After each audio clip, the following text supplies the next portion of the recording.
বন্ধুরা আসসালামু আলাইকুম, কেমন আছেন সবাই? আশা করি ভালো আছেন। তো আজকে আমরা শুটকির ভর্তা বানাবো। তার জন্য শুটকিটাকে ধুয়ে নিয়েছে গরম পানিতে ভালো করে। তারপর এখন পেঁয়াজ রসুন একসাথে তেলে ভেজে নিচ্ছে।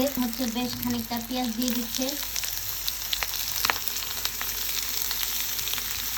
কাঁচামরিচ দিয়ে দিচ্ছে। এখন এগুলোকে ভালোভাবে নাড়বে। লবণ দিয়ে দিবে, লবণটা দিয়ে দিচ্ছে। লবণটা দিয়ে ভালোভাবে নাড়া হয়ে যাচ্ছে। তারপর আপনাদের সাথে শেয়ার করবো।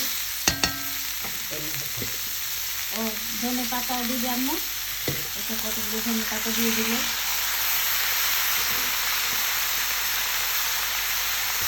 এটা ভালোভাবে ধনে পাতা দিয়ে নাড়াচাড়া করবো।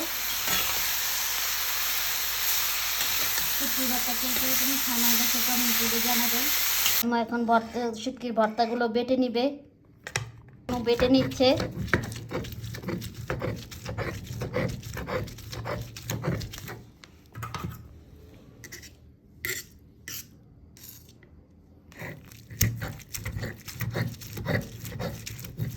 সবগুলো শুটকির ভর্তা এইভাবে বেটে নিবে।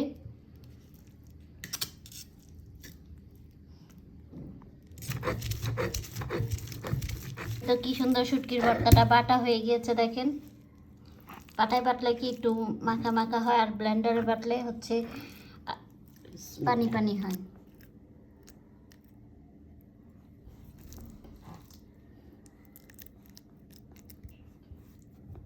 শীতের দিনে ভর্তা দিয়ে ভাত খাইতে মজা। এটা তো অবশ্যই, তারপর ঠান্ডা ভাত দিয়ে খেতে মজাই।